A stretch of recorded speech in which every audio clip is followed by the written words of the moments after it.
લહસુની પાલક ખીચડી. ખીચડી બનાવવા માટે 1 કપ ચોખા, અડધું કપ મગની દાળ, મીઠું સ્વાદ અનુસાર, 5 ચમચી હળદર, 3 કપ પાણી. પાલક ખીચડી માટે 200 ગ્રામ સમારેલી પાલક, 2 નંગ સમારેલી ડુંગળી, 1 નંગ સમારેલું ટામેટું, 1 ચમચી લસણની પેસ્ટ, અડધું ચમચી આદુની પેસ્ટ, અડધું ચમચી લાલ મરચું, 5 ચમચી ગરમ મસાલો, મીઠું સ્વાદ અનુસાર, 2 ચમચી ઘી.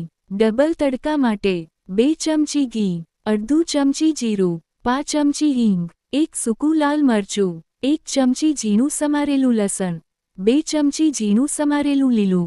સૌપ્રથમ દાળ અને ચોખાને બરાબર ધોઈને અડધું કલાક માટે પલાળી રાખો. ત્યારબાદ તેને કુકરમાં લઈએ. તેમાં મીઠું અને હળદર ઉમેરી મિક્સ કરી પાણી ઉમેરી 4 સીટી થવા દો. કુકર ઠંડુ પડે ત્યાં સુધી આપણે તડકો કરી લઈશું. પાલકને ઝીણી સમારી તેને મિક્સરમાં ક્રશ કરી પેસ્ટ કરી લો.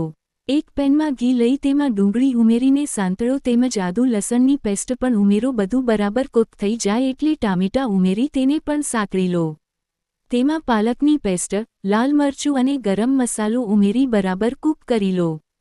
કુકર ઠંડુ થઈ જાય એટલે ઢાંકણ ખોલી ખીચડીને હલાવી લો. તેમાં બનાવેલો તડકો ઉમેરી બરાબર મિક્સ કરી લો. હવે ઉપરથી વઘાર કરવા માટે એક વઘારિયામાં ઘી લઈ તેમાં જીરું અને હિંગ ઉમેરી, જીરું ફૂટે એટલે લસણ ઉમેરી એને સાંકળી ખીચડીમાં ઉમેરી મિક્સ કરી લો.